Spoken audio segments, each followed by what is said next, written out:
Hey yo, peace and blessings, fam. Peace and blessings, man. You are now tapped into another installment of Back to the Lab Live, where we celebrate classic hip hop albums, legendary MCs, DJs, producers, etc., in a cashmere sweater, man. I ain't finna have this shit with this mic today. What's happening with the mic today? Oh, it's all good now. Okay. Yo, it's your kinfo DMR, man. You know what I'm saying? Live from Houston, Texas, man, where it's a cloudy 72 degrees. I know it's still hoodie season in some of y'all cities and states, man. I'm kind of jealous. You know what I'm saying? But I'm accompanied by the lovely Share the Experience. What's going down? Good evening, y'all. What's happening? That's all you got? Yes, because I want to go wear my hoodie too. Well, I'm gonna wear it anyway. Yeah. I mean, with the way I keep like being cozy. The way I keep the climate up in here, you can wear a hoodie in my crib. You know and the truck. Yeah, and in the truck. For sure. Yo, I see Poncho tapping in. What's up? Say, man, look here. If y'all don't know what we do here on Back to the Lab, man, we all about celebrating, man. We celebrate classic hip-hop albums, legendary MCs, DJs, producers, etc., in a cashmere sweater.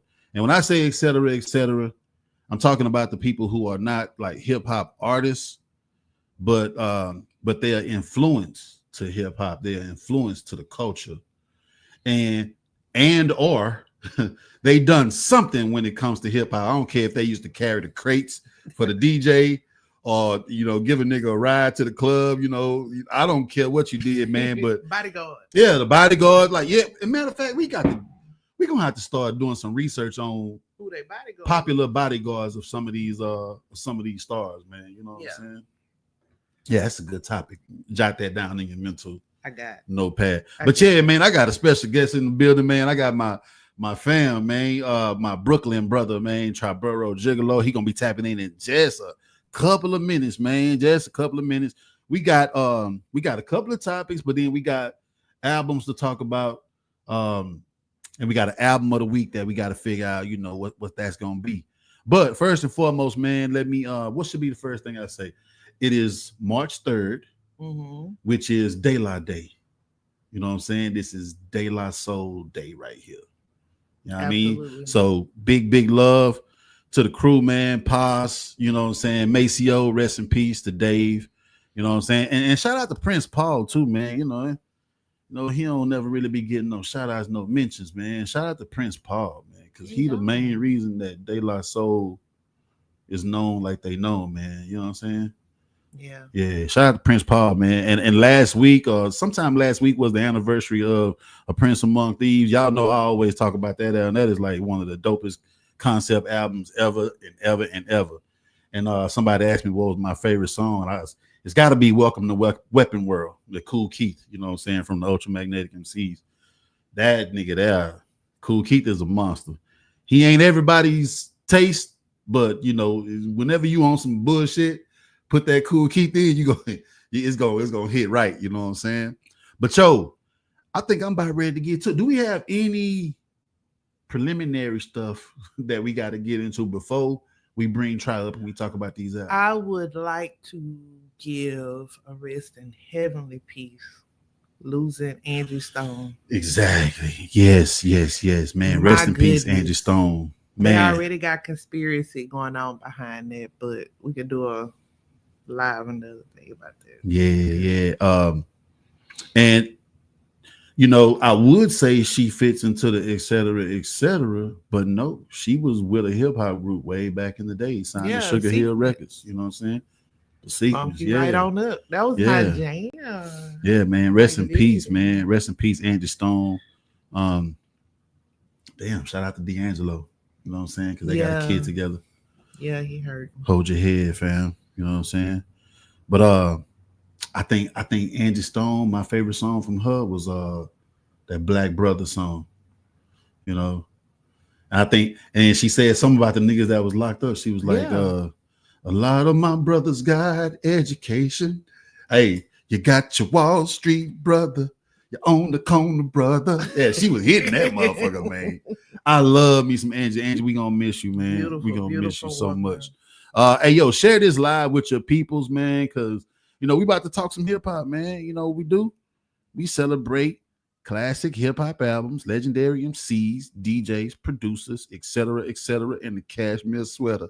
I'm in the Cherokee, Shares in the Audi, and Lansky. He's riding with me. I see Ray Lansky in the building, Poncho in the building. You know what I'm saying? Yo, let's bring Try up, man. Let's take it to Brooklyn. Remember who was on the stoop? Oh, Mr. Stoop. Oh yeah, let's get it, man. Let's bring my boy Try up, man. Right. What's good? Salute. He got robbed by that. Big bro, what up? Man, I am cooling. So, are you getting the echo on your end? Nah, I don't hear you. You're not getting the echo? No. Okay. I got earbuds. Okay. So I think we might be good then. I just want to make sure I don't hear one. There was no echoing going on. And everybody in the comments, man, y'all let me know if there's any trouble with the sound. We'll try to fix that right quick before we get deep into this convo, man. But yeah, man, I got my boy Try in the building. It's been a hot minute. Yo, I'm gonna tell everybody, man, this is my brother, man, from another mother, man. Now it was a time when I don't know, we wasn't seeing eye to eye, shit wasn't right, but like DMX. That was my fault though. That was just me being in my head and hearing other voices in my ear. That was more my fault than yours though. Hey man, you know what, bro? Man, much love, man. I respect that because for the longest I was like, what did I do? You know what I'm saying? Nah, it was just being on different platforms and hearing, you know what I mean? So, but I have nothing but love for you and the commission though. Already, man. Yo, and then shout out to my family, man. Shout out to the family. Hey, bro, and listen. Hey, man, it's still Globe Gang over here, Triboro. You know, man, we started this shit. You know what I'm saying? For sure. We started this motherfucking shit. That was the first episode. Yeah, and that's what I want to say too, man. My first episode ever. My first time, going on live and breaking the album down. I did that with Triboro right here, man. 5 years ago. It was 2020. That was great. It was great. I remember when you came to me and you was telling me about starting the commission, and it's crazy to see how you spoke it in the universe and everything played out, bigger than what we all expected. And it's great to see you and Chateau doing their thing and Brina and Rich, everybody. Man, wow, bro. Hey man, big up, man. I mean a lot to me, fam. I really, really appreciate that, man. You know what I'm saying? And while we at it, man, the commission, hip hop commission worldwide to be exact, that is a collective of hip hop enthusiasts, man, that embrace, discuss, uplift the culture in every which way, man. It consists of content creators, movie producers, artists, radio show hosts, just the whole nine, man. It's a dope collective. We have like an official clique, and then we got our our public clique, that everybody is in. But then, like I say, we have just like this official small circle of us, man. But yeah, I mean, everybody's commissioned. If you rock with us, like you rock with us, then you commission, man. You know what I'm saying? Ain't no initiations required over here. It's all love. It is all love, man. So Try, what you been listening to lately, fam? I've been listening to Larry June and 2 Chainz album, Alchemist. Yeah, I really digging that, and I was more surprised about 2 Chainz because I never really was a fan of his, but he really showed out on this album more than Larry June did, and I was definitely loving that album. It's crazy. I can say 2 Chainz is definitely getting a little better with time.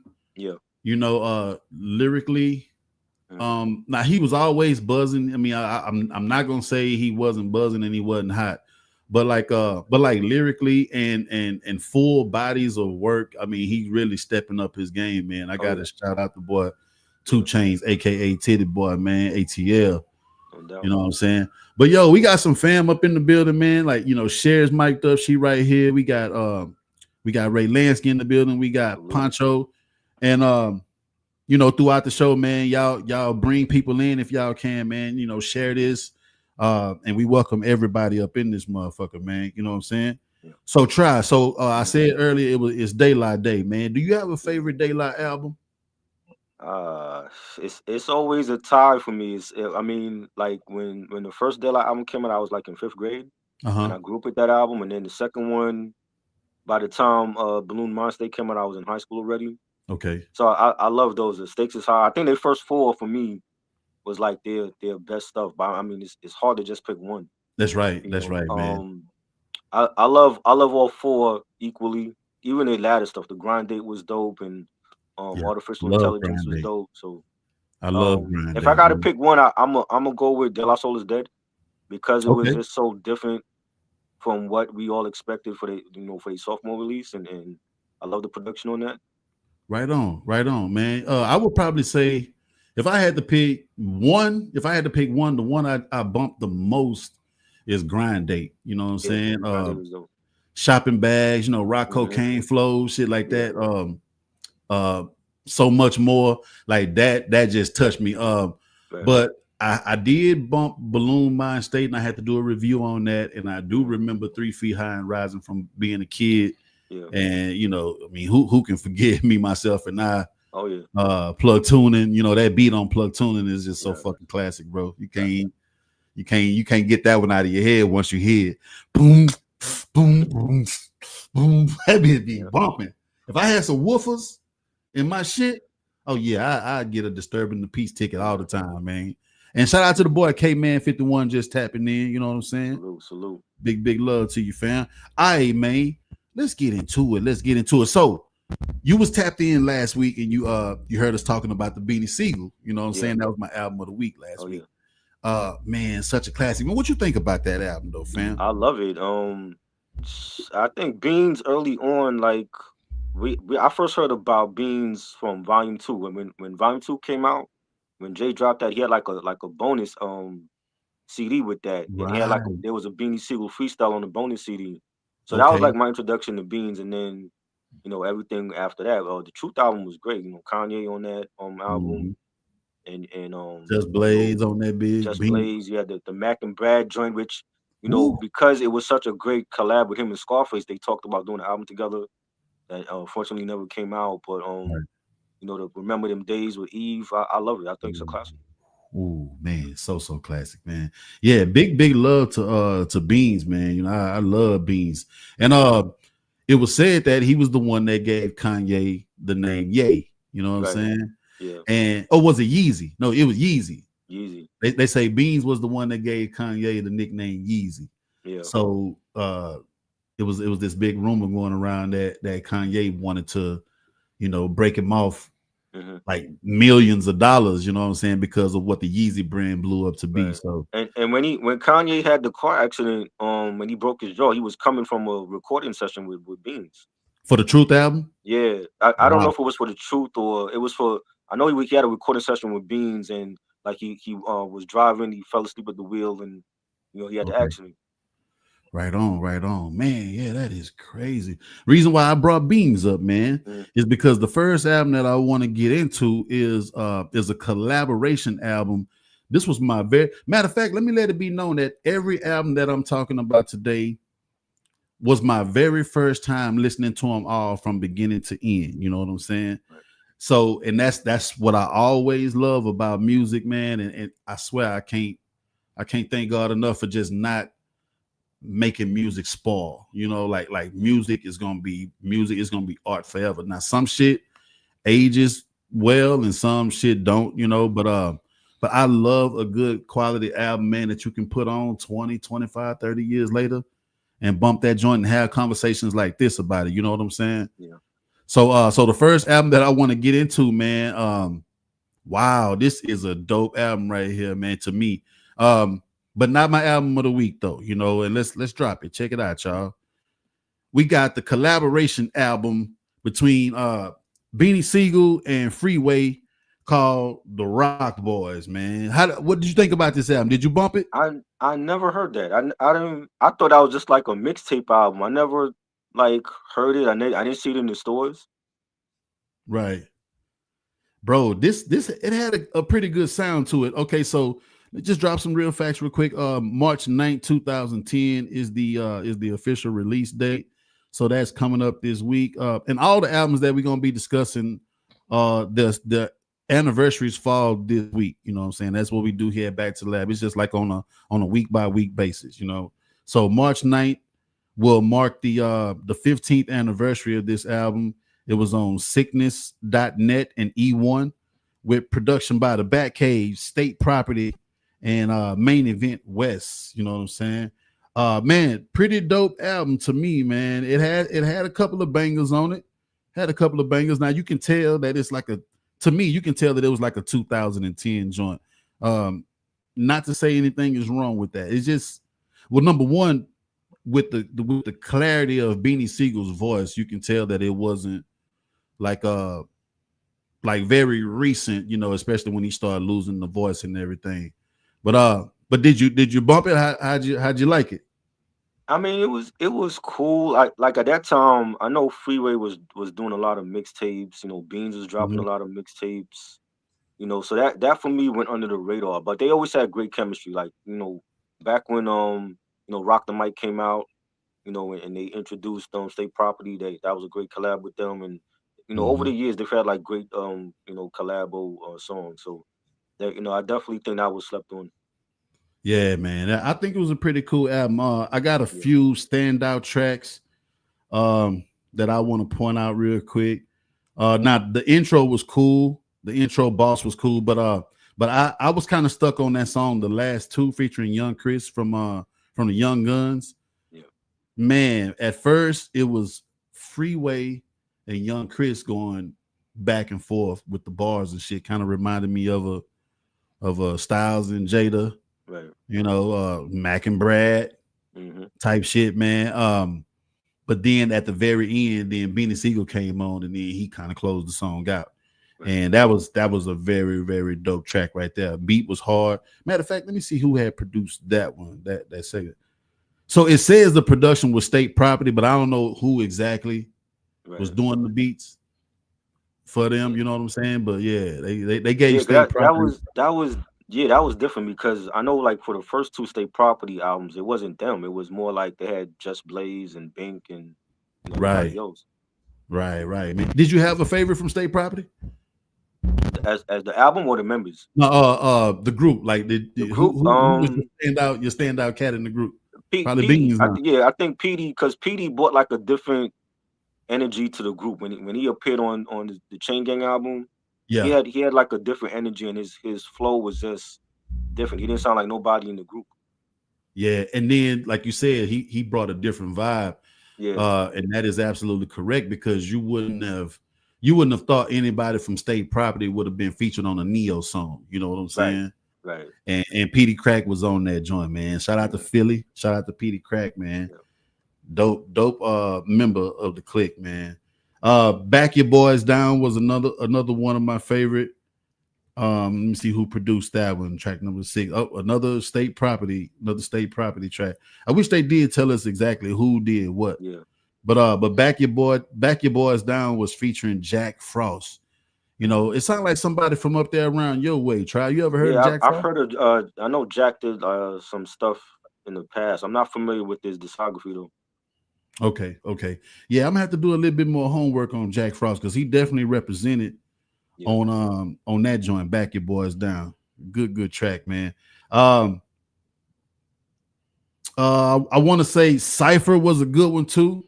I did like the contrast of Wale and Petey Crack on the same track, along with Beans and Freeway.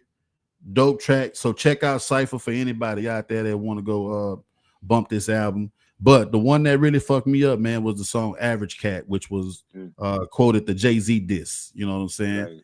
Right. But even though they made up nowadays, that shit was pretty crazy though, man. He was talking about how he brought the street vibe to Rockefeller. You know what I'm saying? And that's kind of funny because later on when we talk about Black Rob, I want to kind of bring up something similar. But Beans was like the go-to goon for Rockefeller, like, you know, shit that was popping in the club. That was he was like front line, you know what I'm saying? He was, I think Jay, to his credit, he tried to groom Beanie as a businessman, but Beans already, like, he had both feet in the street. He wasn't really thinking about business deals and endeavors, and I think just, you know, Jay had enough and he just couldn't do it no more. Yeah, the Broad Street Bully, man. I'm glad they made up, but one thing he did say at the end of the song was he was like, you know, basically like once you Rockefeller, you Rockefeller for life. He was like, I still love Jay. I still love Jay. But he was saying that he wasn't street. He was saying that he was a snitch and all kind of stuff. But yeah, I'm glad they made up and they got past our beef, man, because nobody wins when the family feuds. You know what I'm saying? Right. So dope album to me. Let me drop some chart facts on this joint real quick. It did pretty good on the charts, man. Peaked at number 53 on the top R&B and hip hop albums charts. You know what I'm saying? Good album to anybody out there. I want to say, now mind you, it is a 15-year-old album, man. But yeah, give it a shot. I promise you, if you love that flow, if you love that Philly, hardcore lyricism, man, that Beans and Freeway got, man, you gonna love this album, man. You kind of getting 2 in 1. You know what I'm saying? So I definitely recommend this one. This is a Back to the Lab recommendation. You know what I'm saying? The Rock Boys. They put that cover up one more time for y'all out there. You G's out there. Yes, indeed, man. That's the one. That's the one. Yeah, y'all go check that out, man. 15-year anniversary. Oh, let me ask you this real quick. Try. What do you think? What do you think? So they said AI and everything. So like DOC and Beans would really benefit from AI when it comes to making new music. What you think about that? I think it's in their cases they definitely would need to use it. Just because of the unfortunate events of what happened to the DOC in the car accident and Beans with his health. I don't have a problem with that. I don't think everybody needs to use it. But I think for those 2 special cases, it's definitely if they want to continue to do music, they would need to to use it. Yeah, I'll go ahead and say it publicly. Like I will, okay, or what do they call it? Like vouch for. So why? What's because the problem? Because I'm today years old here. Okay, I'm glad you asked. You're a real nice pupil. You sat there, and when it was time to ask, you raised your hand like a very nice pupil. So of course we know DOC had the car crash. Some decades ago, he messed up his voice. Oh, okay. But Beanie Siegel had some health problems that was causing his voice to get hella raspy. Like he almost lost it completely. Yeah, because I saw an interview. He was, a little frail and everything, but I didn't know it messed his voice up. Yeah, his voice is like hella raspy, like crazy. And AI would work out real good for him. Yeah, and I would love to hear some new music with the crisp, clear voice. Right. From being like, I'm not saying his shit would be trash now if he didn't use it, but it'd just be good to hear that crisp, clean, clarity voice. You know what I mean? And with DOC, okay, like, and I'm probably gonna be the only one to say this. Like, this kind of like unpopular opinion. I'm good for unpopular opinions. I actually did kind of cut for that Helter Skelter album when DOC tried to come back with the messed up voice. I actually kind of liked that album. You know what I'm saying? It was all right. You know what I'm saying? You just got to be an appreciator of art. Is appreciator a real word? No. Well, fuck it. Making his own word up. Yeah, I'll make. Okay, so Ray Lansky. Shout out to the verse guard. He said he had got shot in the lung. Oh, okay. Yeah. Matter of fact, boom. I'm glad he said that because at the end, that Average Cat song, he did say he took a bullet for the Rock. Right. He said he took a bullet for the Rock, man. Yeah. Yeah. Shout out to Ray Lansky, man, dropping the facts. That's what we love. That's what we love. Yeah, all right, man. So here's one, and the anniversary is actually today. Yes. Today. 20 years? 20 years on this bad motherfucker? Let's go. One time, man, for 50 Cent, The Massacre. Cannot believe 20 years. 20 years, man. 20 years. This is another album that I'm aware of the singles, but I didn't bump the whole album when it first came out. I knew about the singles. I knew about Candy Shop, Disco Inferno and shit like that, but to actually go radio play stuff. Yeah, the radio shit, the singles. Play. You know what I'm saying? But this is this is a pretty dope album, man. I gotta say, man, I always thought that 50, especially after Get Rich or Die Trying, I thought he pretty much kind of took the gangster lover type of thing, like, you know, singing jingles and shit like that, and kind of catering to, you know, females on a couple of tracks. Same shit he was clowning Ja Rule for, you know what I'm saying? But he was going turned around and did the same shit. But this a fire album, man. A very, very fire album, and a lot of dope features, a lot of dope production on this joint. Let me get right to it. So like I said, the official release date is today, March 3rd, but 2005. So today makes it a 20-year anniversary. This was on Interscope, Shady, Aftermath, G Unit Records.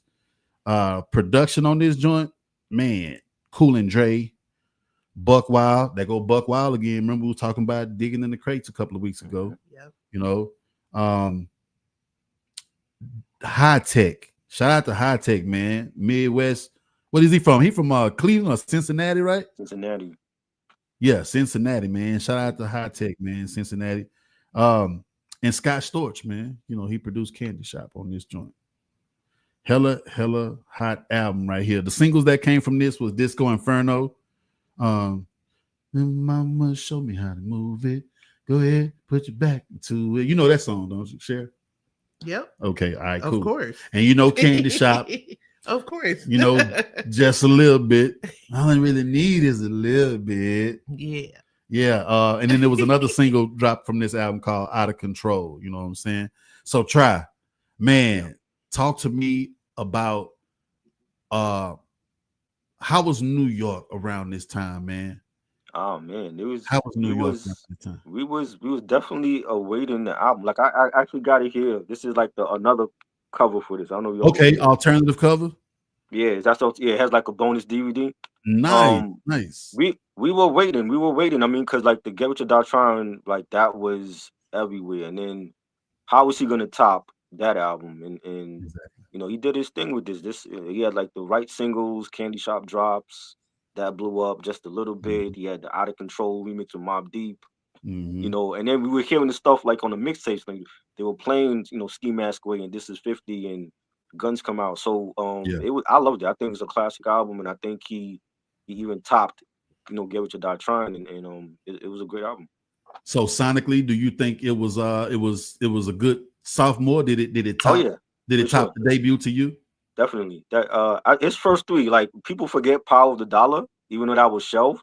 But that was a great album. And then, you know, to be on Aftermath, Shady, and come out with Get Rich or Die Trying to live up to the expectations, and then you drop the Master. I think he definitely lived up to the hype. You know, it was a great sophomore album. Already, I love it, man.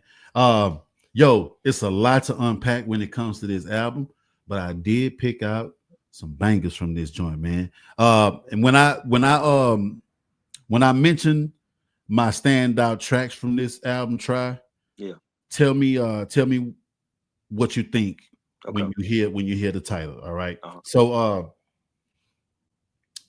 In My Hood. Oh, classic. I love that beat and the saxophones at the end of the track. Love it. That's definitely one of my favorites from the album. And I love an album, man, that could get off to a real good start, because you know this is the second song on the album after like a 40-second intro, and it gets right to it, man. Banger, man. And you know, this is one of them joints you probably heard. Like if you never heard this album, when you hear this song, it'll probably come to your mind, because you'll be like, oh yeah, I heard somebody riding around the neighborhood bumping that. Right. You know, like it just telling you In My Hood, you probably won't know. But when you hear the song, you'll be like, yeah, I heard Craig playing that over there on the south side the other day. All right, I'm Supposed to Die Tonight.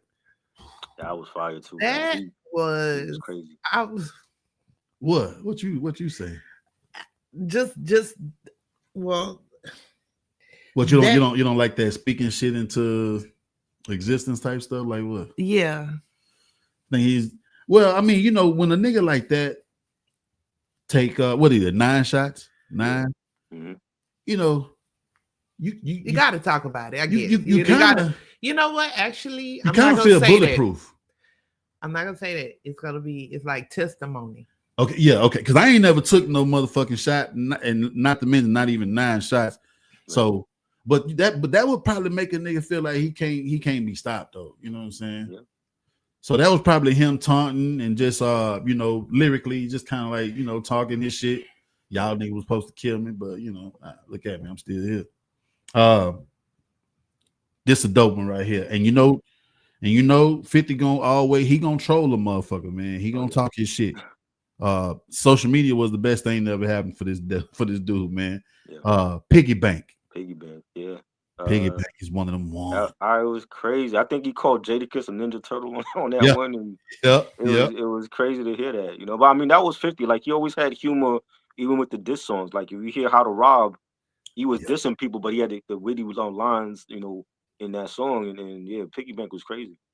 I put my nephew onto it yesterday, and because he was like, he's like, man, why do 50 troll? Because we were watching something about Floyd Mayweather. Right. He was like, yeah, 50 said Floyd Mayweather can't read. And I say, yeah. I say, man, bro, 50 is the ultimate troll, man. I say, go back and listen to How to Rob. Yeah. And my little nephew, what Joseph, like 20, something like that.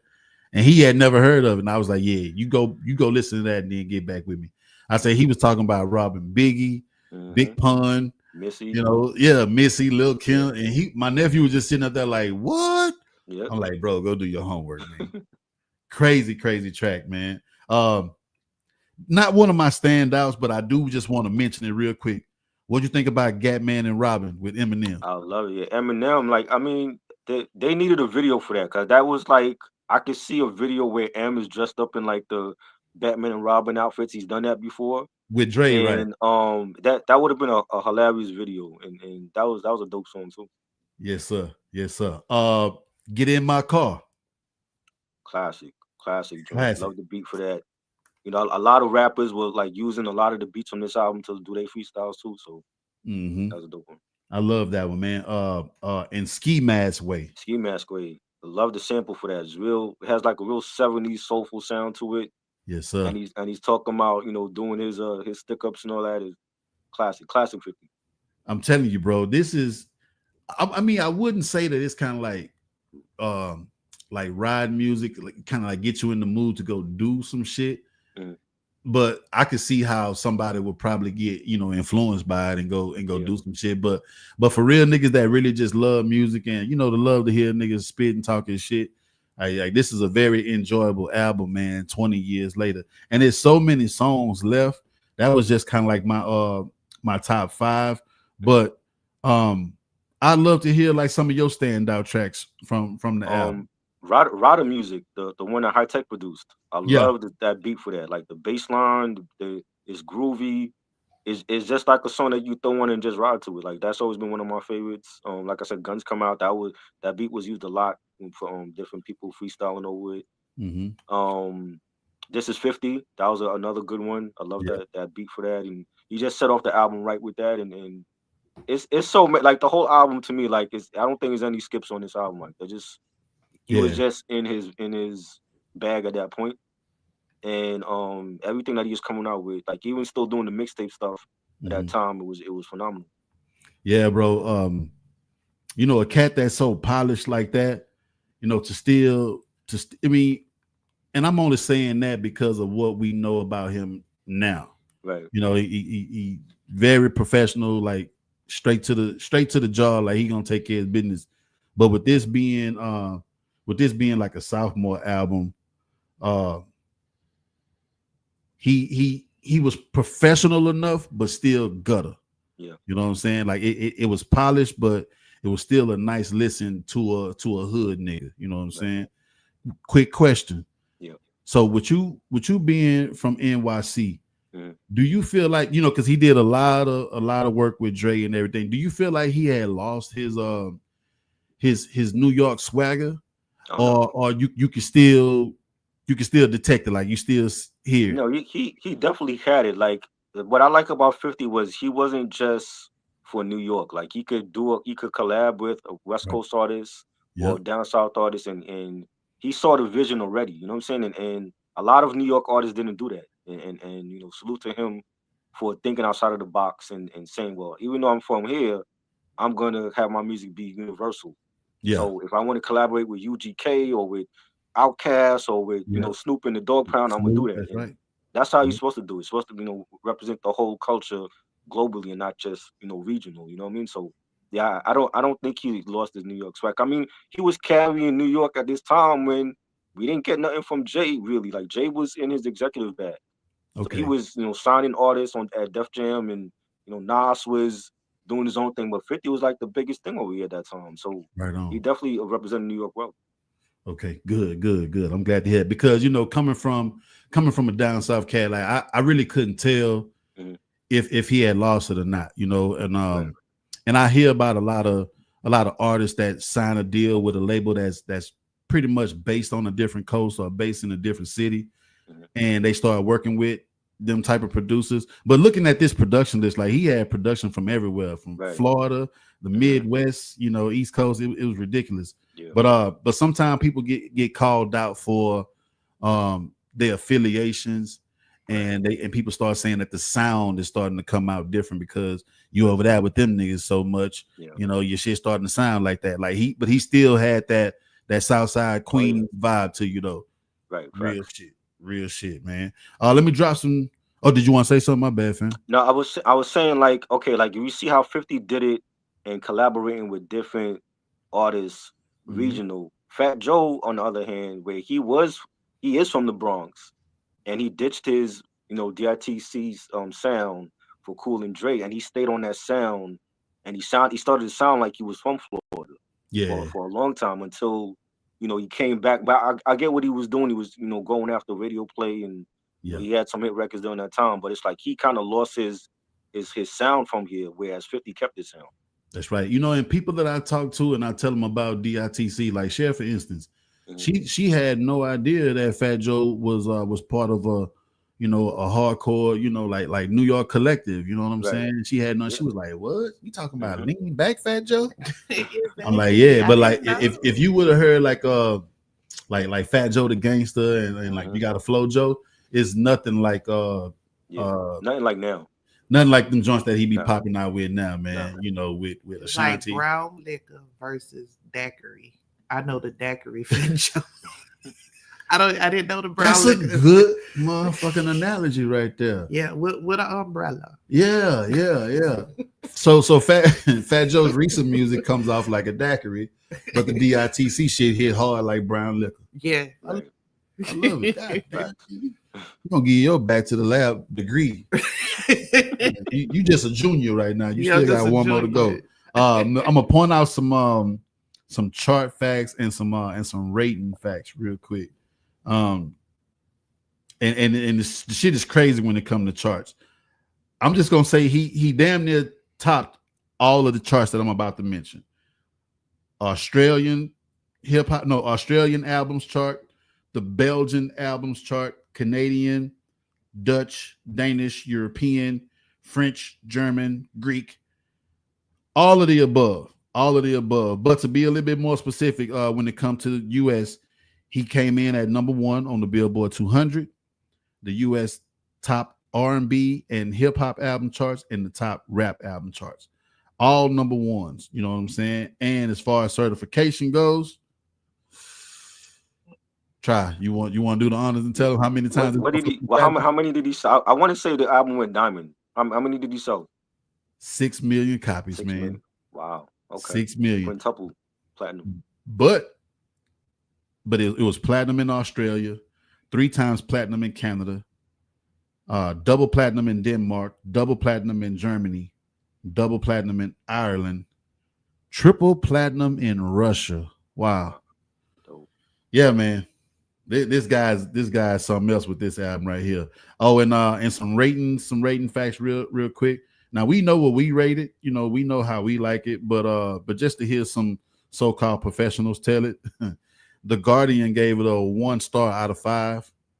Crazy. Who they guarding? Show not hip hop, you know what I'm saying? Enemy gave it an 8 out of 10. Pitchfork gave it a 7 out of 10. Rolling Stone gave it a 4 out of 5. Wow. Yeah, man. And we really don't expect Rolling Stones to to bless a nigga when it comes to the ratings that much, but they did pretty good with this one. But one thing I want to say is in 2006, now this wasn't the album. That was Curtis that him and Kanye was battling. That was Curtis, right? Yeah. Okay. That was Curtis. Okay, so I think what started that was because The Massacre was nominated at the 2006 Grammy Awards for Best Rap Album, but he lost to Kanye Late Registration. Right. You know, so they turned around and had a battle with what was it? Graduation and Curtis. Yeah. And I think Ye outsold him on that one too. He had the better album. Yeah, but it was definitely interesting. Hey, yo, I see my boy Bump up in here. Shout out to that boy Bump, man. All right.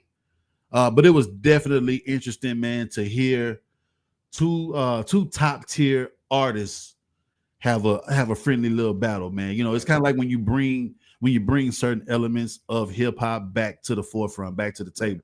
Kind of like with the whole Kendrick and Drake. I was about to call him a PDF file. You know, that boy been getting butchered all throughout, from Super Bowl to Grammys to everything.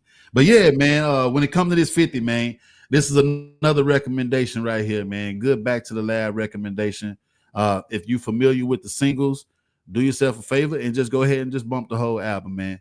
It won't let you down. I mean, I know y'all probably think he went pop and it was all commercial radio shit after Get Rich or Die Trying. But I have to say, man, I was surprised my damn self. This album still had a nice street appeal to it.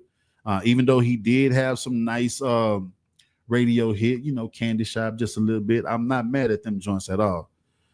Because of what else he contributed on this album, I give him them two, you know, jingle type of songs like that. I give him that. So yeah, dope album, man. I recommend this to anybody out there who haven't listened to the whole thing. You heard me? Real quick, man, before we go further, because we kind of like halfway through, let me shout out to my sponsors real quick, man. Shout out to Lonesome Frog Records over on 1900 Blaylock Drive, Unit E. I here in Spring Branch, man, Houston, Texas. They also have a Discogs account.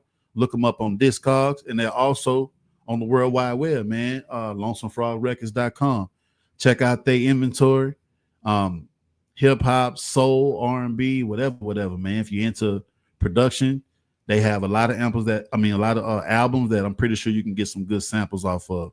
We found some shit that's just needed for the collection period, for listening purposes, not for no production. But yeah, man, definitely holler at my boy Bill and Brett over there at Lonesome Frog Records. And shout out to Stephen St. Martin, attorney at law. I saw Stephen today too. You can reach him at 832-423-6056. That's my lawyer partner. If any of y'all get into a little jam or your kinfolk get into a jam or something, you need a lawyer, man, holler at me, man. Especially if you're in Texas or Louisiana. Holler at me. I got you. I'll put you down with my boy Stephen St. Martin, man. You're gonna be all right. He like the well, I ain't gonna say he the new Johnny Cochran. I ain't gonna say that. That's overselling it. You're doing it. That's overselling it. Damn, I can just hear somebody. Damn, man, I done got into a jam. I need your boy. Call your boy for me. What happened, man? I done knocked out 20 people. Oh no, I don't think my boy gonna be able to help you, family. You better go call that one dude that was trying to press Jay-Z. What's his name? Busby. You better go press Busby. But yeah, man, it's like that. Make sure y'all following us on all social media platforms, man. YouTube, fan base, Threads, TikTok, all that good shit. You know what I'm saying? Yo, I do want to run a quick promo. I ran it last week for the first time. I'm gonna run it one more time, man, for my boy, man, because I really appreciate him sending me this, you know, shouting out my show, and also him plugging his show. So this is my homeboy Chateau, y'all. Y'all check this out real quick.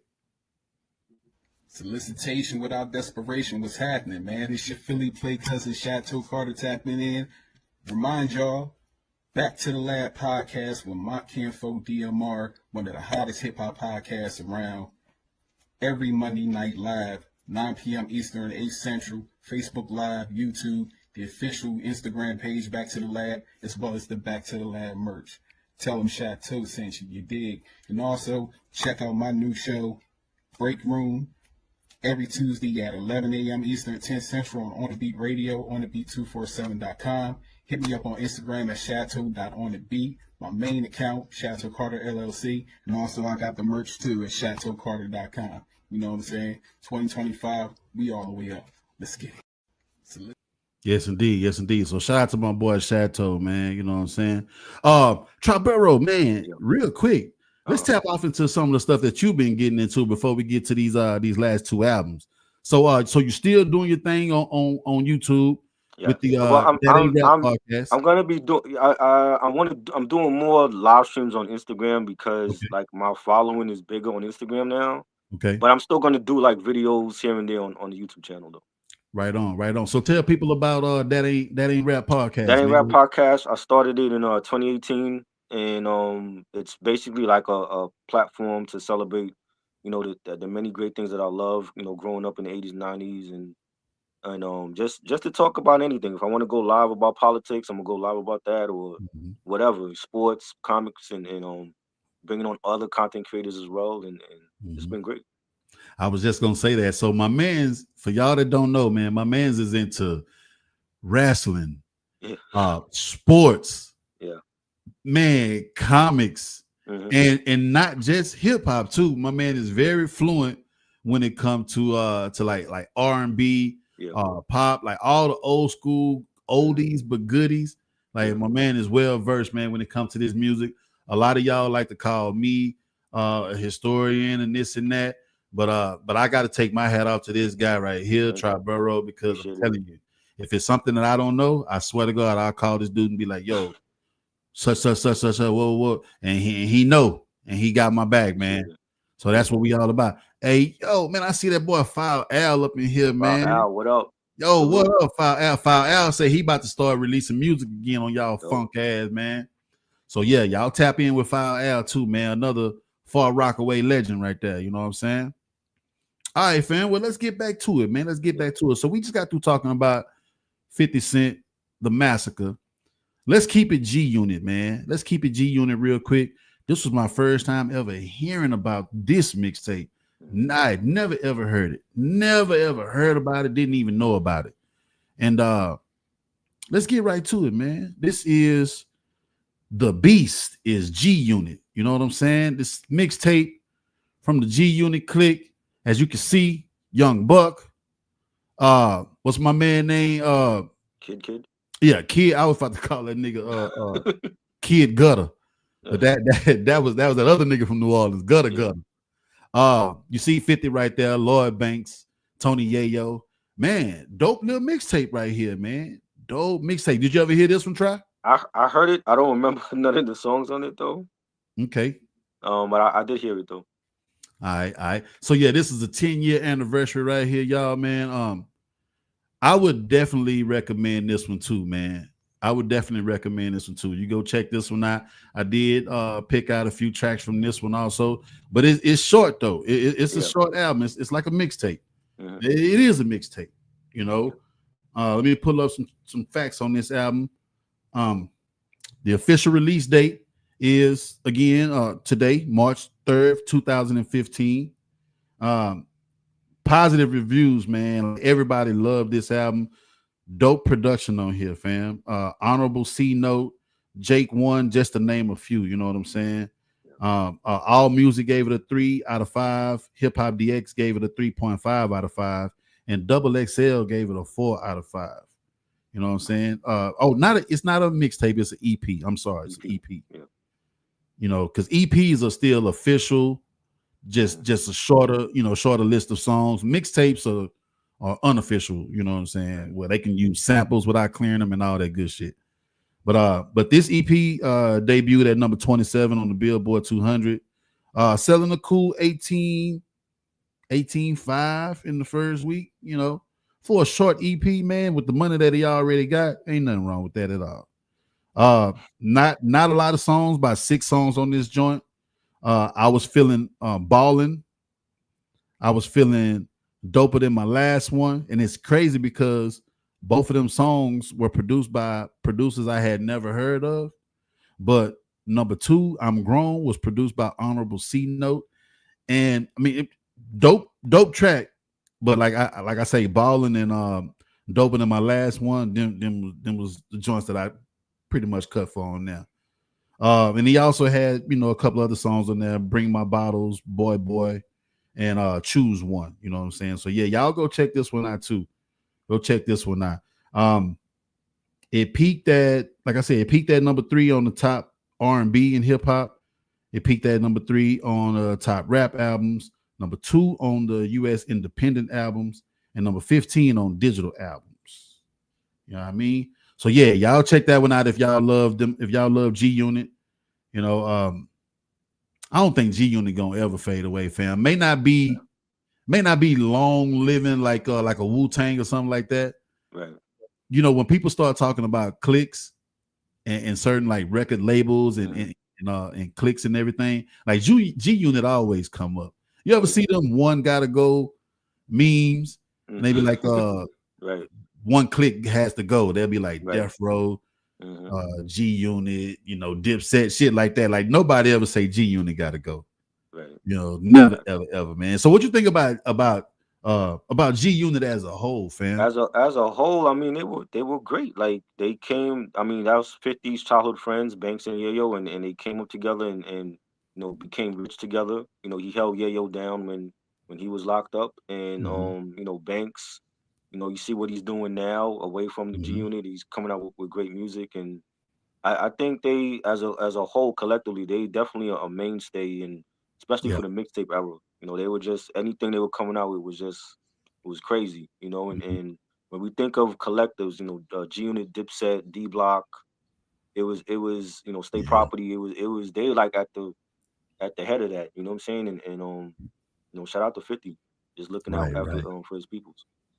So, quick question: can you see a new generation of G Unit artists?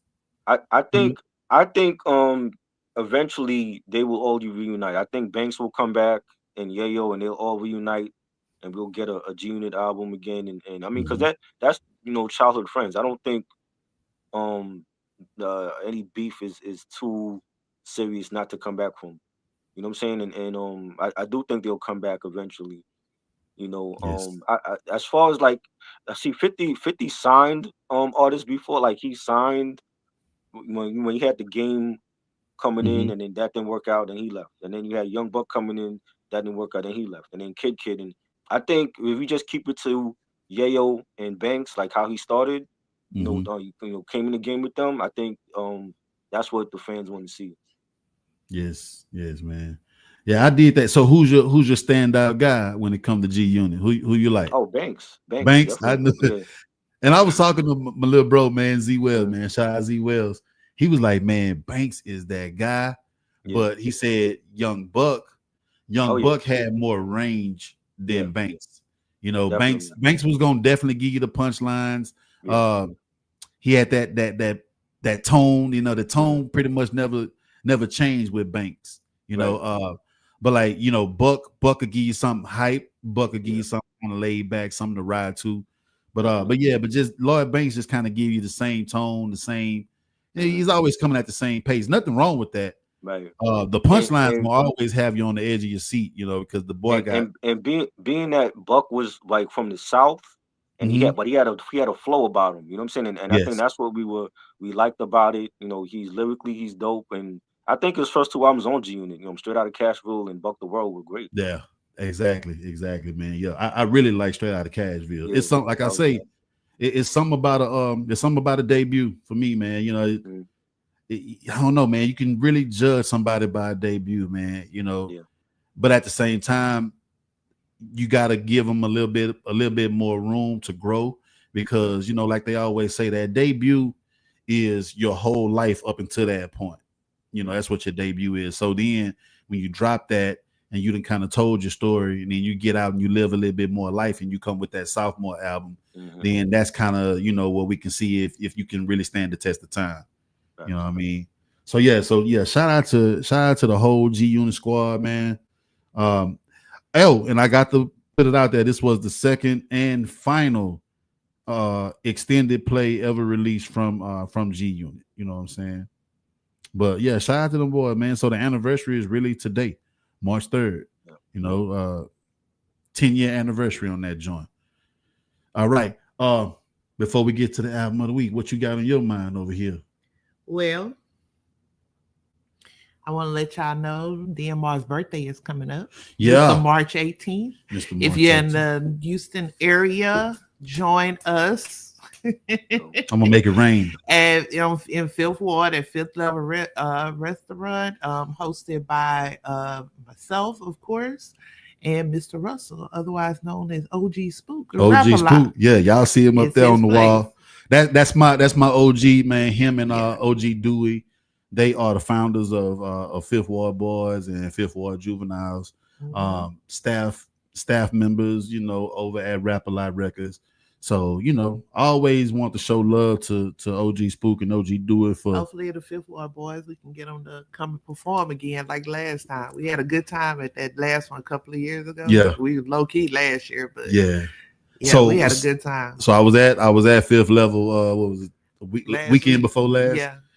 No. That was last week. That was last Thursday. week, like on a Thursday. Thursday they had a shrimp ball and crawfish ball and stuff up there, and Low Life from Fifth Ward Boys was just walking up, and I was like, bro. So since I got you here right now, I want to put in my request for a performance on my birthday. He say he got me. I just got to get with E-Rock. I'm gonna see if E-Rock down. Then we got him. Now we all know 007. That's our guy, but he's moved on to some other things. He's not respectfully so. Yeah, respectfully. He's not into the street thing. It'll still be a good time with them because it's always a good time with them. 007 not into like the street stuff no more. And 007 has a very live podcast. It's very inspirational. Yeah. I love listening to it. I follow it. It's fantastic. Called the Progressive Podcast. Yeah, man. The Progressive Podcast is very, very. It's about coming up out of them TDC walls. It's like listening to your uncle. And just kind of like overcoming that little stumbling, that little detour that people think when you get out of prison that you ain't gonna never be able to bounce back. And shit, you can look at me. It's difficult to bounce back because society makes it difficult. I can dig that. So having that platform and giving inspiration on that too. Yeah, it's amazing. I love it. Yeah, he even had Project Pat on there, man, as a guest one time. And Project Pat did some time. He came home, got his shit together, and shit. Project Pat is a pastor now. You know what I'm saying? So big love to my boy 007, the whole Fifth Ward boy. Absolutely. And we going in. It's been a whole lot of in Fifth Ward they call me D Lou. You know what I'm saying? Like they niggas don't know nothing about no DMR, nothing like it's D Lou to them niggas out there. D Lou, you got that work? No. So I told Cher, like we had been spending so much time out there, and I was like, I came on live one day and I was like, I said, it's been a whole lot of D Lou shit going on here lately, man. It ain't really been a lot of DMR shit. I've been kind of like tapped in with my past a little bit. But the people out there, they respect that I don't fuck around no more. You got merch in the trunk, but not the merch you think he got. I got lab merch. Don't say that. Not the other lab, not the other lab, but you can call that a lab too, yeah. Yeah, man. Stay tuned for the documentary. Yeah, we gotta have a behind the scenes or whatever they call it. Yeah, I gotta pick You Gotta and the crew's brain. Yeah, and we gotta get that going because it's a beautiful story. I'm not just saying that. I think it's time for another NYC trip. Yeah, Triboro, we need to pull back up out there with you, man. I gotta get on this motherfucking Crown Heights. I'm bringing a pellet gun, though. I'm gonna go buy a pellet gun when I get there. Yeah. For them little puppy rats trying to eat my sandwich. Y'all niggas got some serious rats out there. They like little puppies running around. But since we talking some New York shit, man, hey, let's take it to NYC, man, with my album of the week, fam. Absolutely. With my album of the week, yo. Man, listen. Especially man. Yeah, that's crazy too, man.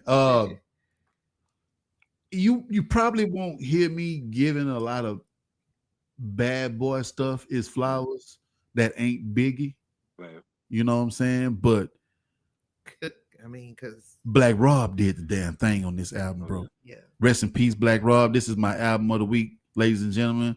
This is Black Rob, man. Life Story, the debut album from the late great Harlem MC himself, man. What was he from? Spanish Harlem? Yeah.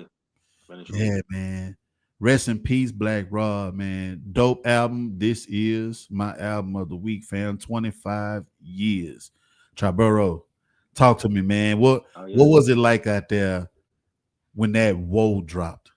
Man, I actually saw him live do that, and no shit. Yeah, I saw him perform live doing that song, and man, it was crazy. He definitely had a different vibe, and brought that to Bad Boy after Biggie passed away in Mace, and it was crazy, and then having like the other joints, You Don't Know Me and I Dare You, and that was a great album. I definitely enjoyed that classic album, and we lost a legend.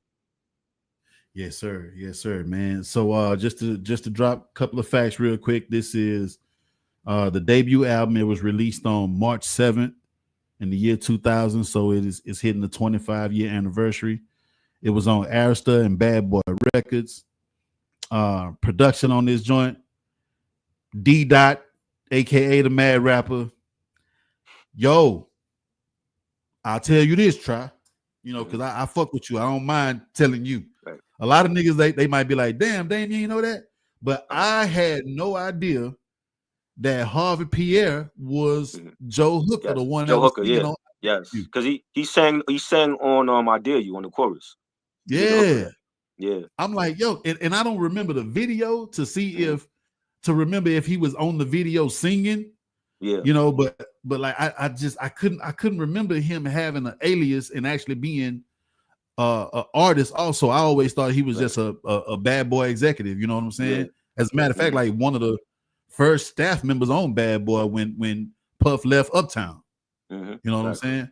Yeah. But you say the streets was going crazy around this time? Yeah, I mean it was like Whoa might have been like the rap song of 2000, because like it was everywhere. Like you couldn't escape it, and he performed it everywhere. That really was like the big hit off that album. You know what I mean? And it was great. It was great production. The features. I think the Lox was on that album as well, and I loved it.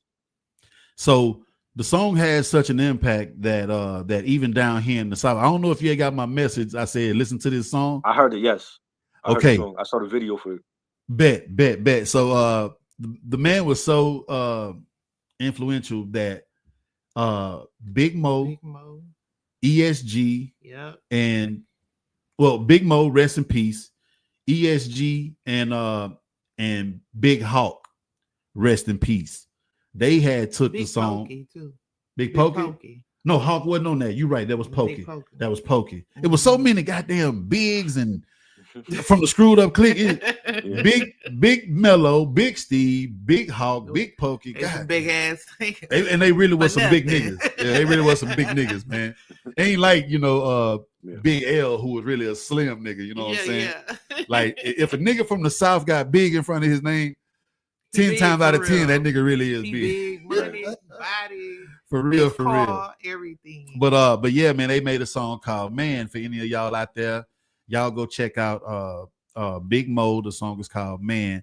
It's just a pretty much a remake of Whoa. Yeah. So for every time that they say Whoa, these cats will say Man, because that's just hit the pipe to the head like man. That's what we say, when like. When a Southern nigga, I ain't gonna even say a Southern nigga, H-Town, because that's our thing in H-Town. Yeah. So when an H-Town nigga be like, man, hold up, like that mean nigga feeling it, you know what I'm saying? Well, no, I take that back. Man can have many different meanings.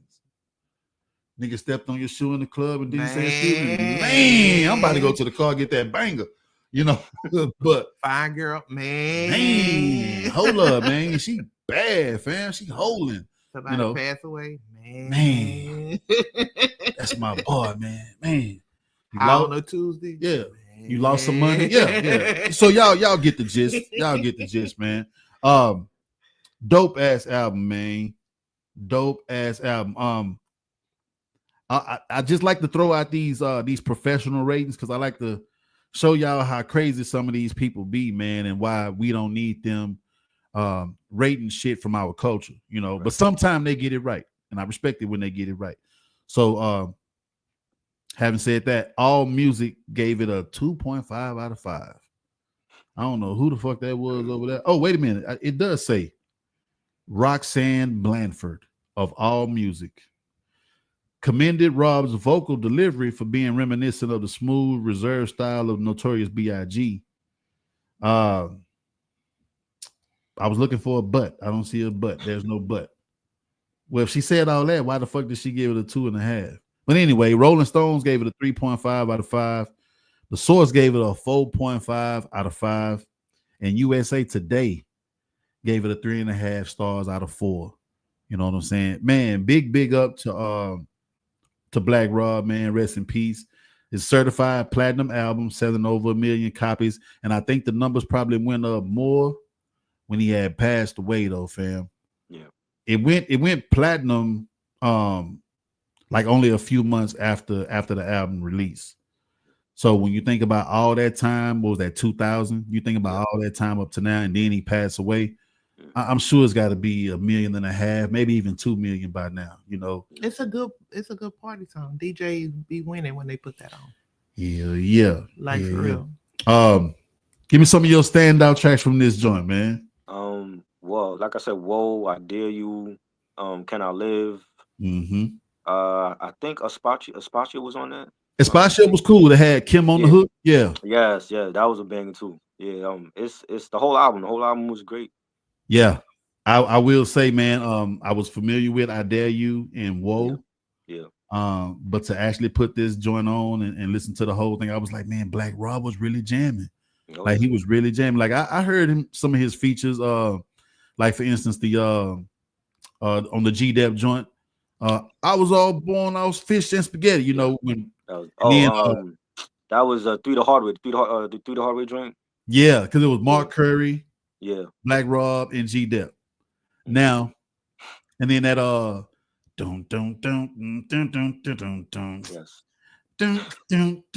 like he had a good flow on that one right there. Yeah, dope flow on that track right there. So yeah, I was fucking with Black Rob, but I had just never heard the whole album, man. Yeah. But dope album. Let me tell you some of the people he got on this motherfucker for y'all that's listening. So just to take it back to the old school, he got Cheryl Pepsi Riley on this motherfucker. Mm-hmm. You know what I'm saying? CeeLo from the legendary Goody Mob. And I did like that song, Looking at Us. That was a pretty cool song right there. Mark Curry, Mace, G-Dep, Welcome Home, G-Dep, Lil Kim, The Locks. Can I ask a silly question? What? The Mark Curry, the actor comedian? No. Oh, okay. It's a different Mark Curry. Oh, okay. But I love your innocence. I love your innocence and the not knowing. It's just I don't know. It's kind of cute, you know. Just don't say that around some other niggas. They be like, the fuck? You been over there with DMR and Bachelor? You don't know shit. You know what I'm saying? But no, it's not that Mark Curry. This is another Mark Curry, dope rapper. Mario Winans, and he's not kin to BB and CC Winans. Because I was about to ask that. I knew it. Jennifer Lopez was on this joint. Yes, the real Jennifer Lopez, Jenny from the block. Not a raggedy bitch. You know what I'm saying? It's the real Jennifer Lopez. Man, and one of my favorite dudes, man, motherfucking Mad Rapper. Mad Rapper was on this joint. He was talking about when he went to jail. He's like, man, that's the nigga I want to be around. That nigga had a bunch of soups. This nigga had juices. This nigga had weed. This nigga had weed. Like, Mad Rapper, and he go back to the fucking Life After Death album, the LOX album. Mm-hmm. He even dropped his own joint. He dropped his own joint, yeah. Derek D. Angeletti, aka Mad Rapper. You know what I'm saying? Like, y'all definitely go check out that album right there. But yeah, man, this had to be my album of the week. I know some people probably would have wanted me to say, the 50 joint, but nah, man, Black Rob passed away on this last year. Was it last year before 2023? I believe it was last year. I think. Okay, he passed away. Yeah, I mean, we lost a legend, and not saying that he's not mentioned, but I just don't hear him mentioned enough. You know what I'm saying? Mm-hmm. And especially when it comes to late rappers, people gonna always throw out, the big L. Ain't nothing wrong with that, but they're gonna throw out the big L's, the puns. I think one of the problem is along the lines of how the albums are promoted. I haven't seen people promote albums. They promote the single, sell the album, but they don't give the album play. Yeah. So a lot of people are not gonna recognize like it was like a song on there with Carl Thomas, and I'm a Carl Thomas fan that I never heard of. Okay. I didn't know, you know what I mean? So, and you would think back then it would have been best to promote the album instead of the album as a whole. Yeah, because nowadays singles are really doing the thing now, you know. Yeah, with the streaming and stuff. Yeah, with streaming, people dropping singles. Well, when it comes to legends, when legends drop, yeah, we gonna definitely go cop, you know. Yeah, because of the collector. But these new boots, they want to hear your singles first, you know, and the executives they want to hear your singles first. But like real heads, man, like we drop that album, fam. Yeah, we want that album. Situation, whole body of work. We got to hear what you sound like on 45 minutes or better. Am I right, my man? Oh yeah, definitely. Yeah. So this was a hella dope one right here. If it was, let me go back. I canceled R. Kelly. I canceled Diddy. I did cancel Diddy, and that's why I said earlier, it's not too much that's not B.I.G. that I would give flowers to from Bad Boy. Diddy was all on this album, from rapping to talking, everything. You know, too much. But I overlook it because of how dope the album is. Yeah. You know, Black Rob was hella slept on. You know, I really think he was slept on. You know, the people that know, they know, but worldwide, I don't think he get the right respect that he should get. Try, you know what I'm saying? I agree. But dope ass album. Was it anything on this album to you that didn't age well? No, I think that's like one of the last few releases on Bad Boy that we still hold dear to us, and we still love it and call it a classic. So yes, sir. And I was reading somewhere where they said Black Rob kind of brought the street credibility back to Bad Boy. Yeah. Because when Biggie had passed away, Diddy kind of was into more commercial and radio friendly type of shit. Yeah. So he had to, because he's not street. Yeah. That too. Well, they say his family is, you know, his family was a legend in Harlem. You know, they say his pops was a legend in Harlem. But yeah, man, I mean, you know, after we lost Big, I don't really remember too much. Probably like some Shine. Yeah, some Shine. Yeah, Shine can get some love. Shine came out, yeah. Shine can get some love. But yeah, but this one right here, and then the dude was cold lyrically, man. He was really, really nice lyrically. Like bar wise, some of his shit still stand the test of time right now. The multi-syllable, you know, like the last few words of the bars and shit. Like his rap game was solid. He wasn't just giving you car, far, star type shit. Like he really build his punchlines and his rhyming words. So let me ask y'all both this. I'm gonna propose this question to both of y'all. With this particular album, if it wasn't so saturated with features, do you still think it would have did what it can without Woe on there? Yeah. I would say so. Yeah, I mean, if you listen to Woe, there's nobody on there. Exactly, it's him. You know, and that was a huge hit over here, and you know, I mean, being on Bad Boy, you're gonna have the features because of who it is and what they stood for. But even without the features, I think it would have been a solid album. Yes, sir. Oh, okay. Yes, sir. I agree. Yeah, definitely dope. Definitely dope. I mean, the sound of it was good. The production was nice. Yeah. And some of the best songs were the ones that really, like, the features really didn't make it or break it. Right. You know, it like the beat and the way Black Raw flow, it did enough for me. You know, the Thug Story kind of reminded me, well, not reminded, it was basically Slick Rick joint, you know what I'm saying? It was basically Slick Rick joint. But Jasmine was cool with the Isley Brothers sample. Yes. Yeah, I was that, and that had Carl Thomas on it. I think if Carl Thomas wouldn't have been on it, would have still been a banger because of the sample. I haven't heard it, so I gotta listen to it. Yeah, the Spanish Fly joint with Jennifer Lopez. It give you some Bronx, make you wanna salsa a little bit, kind of, kind of joint. But that was Madonna though song, wasn't it? But the vibe of it, of it sound kind of Spanish. It sound kind of Spanishy. Yeah.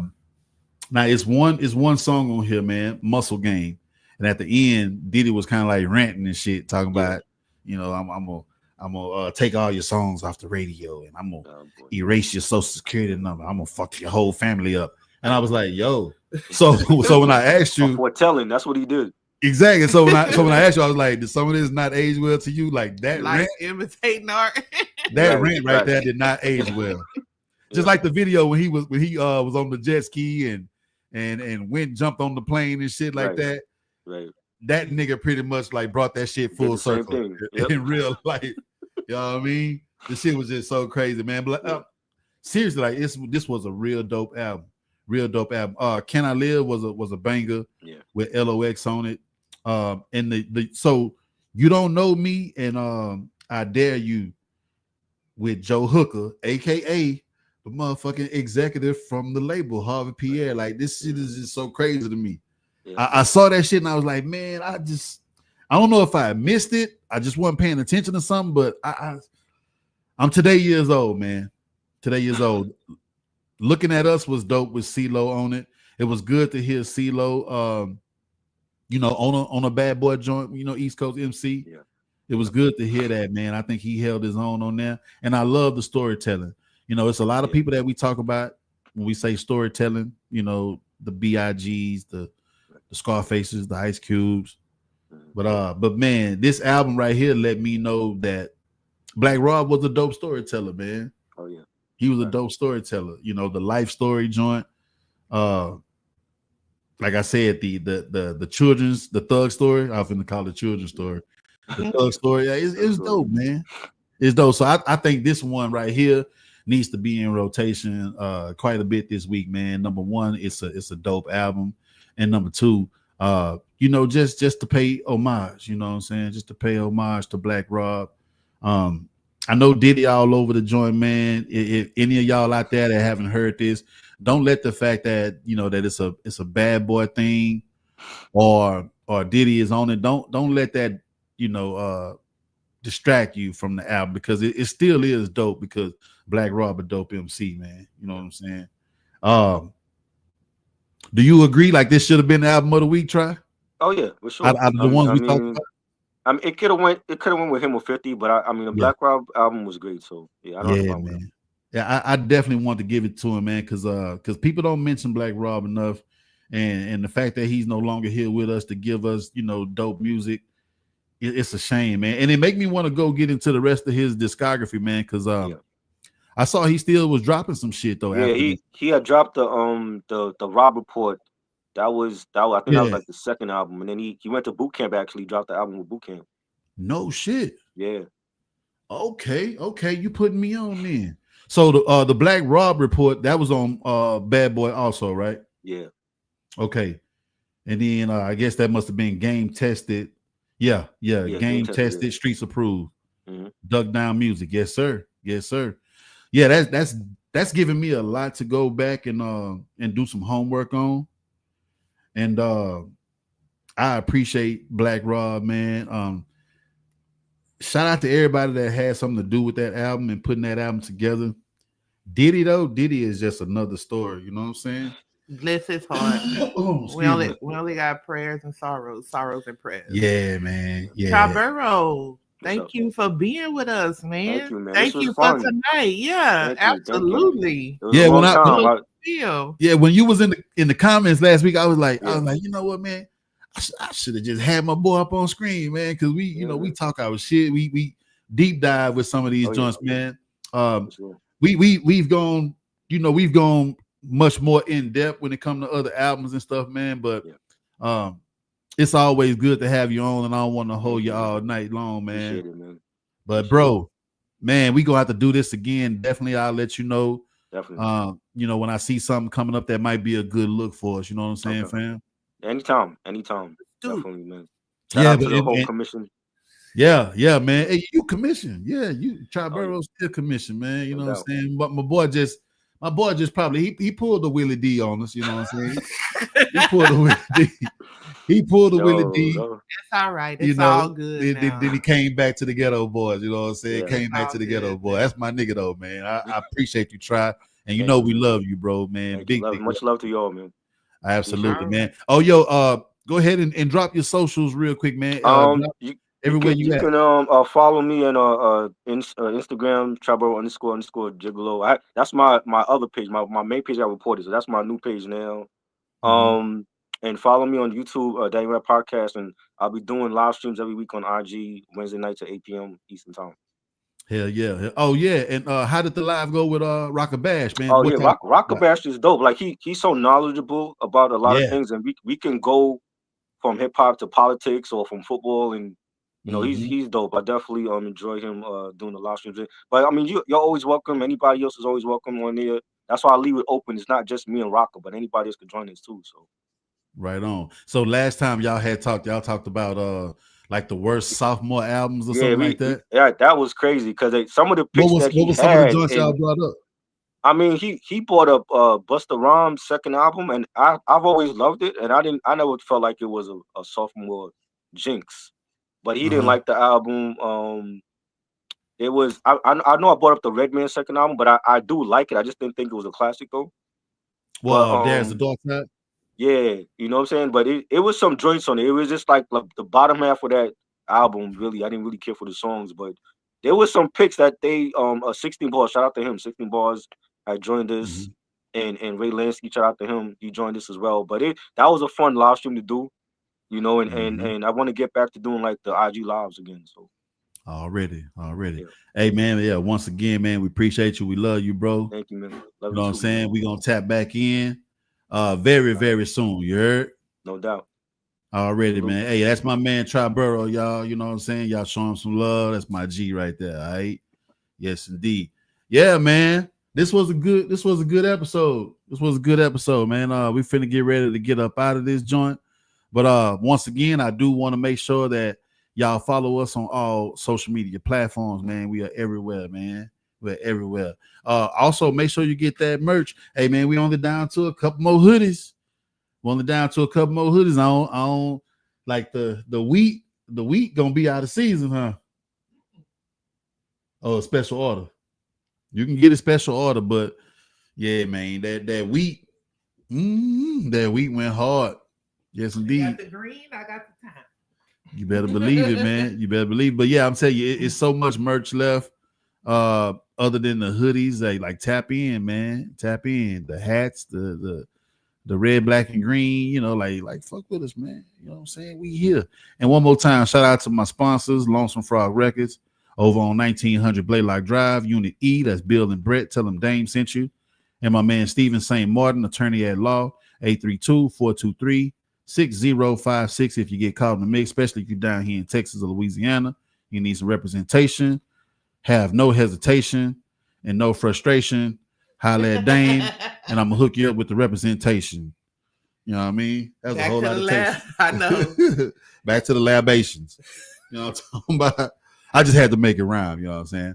But yeah, I had a dope time tonight, man. I didn't even know we went an hour and 20 minutes that fast. You know, this shit is crazy. Shout out to Share the Experience. Shout out to the whole commission. Shout out to my fam Triboro for tapping in. That's what we do, man. Oh, shout out to Big Kev. I see you in the comments, Kev. File Al, everybody that had tapped in. You know, I really appreciate y'all. You know, and big love to everybody who supported us with merch. Yes. And joining this movement and help us pushing it forward. Stay tuned for big things. It's coming. Yeah, that's how we do it, man. Once again, I am your kinfolk DMR. You have been tapped into Back to the Lab Live, where we celebrate classic hip-hop albums, legendary MCs, DJs, producers, etc., in the cashmere sweater. One love, y'all. See y'all next week.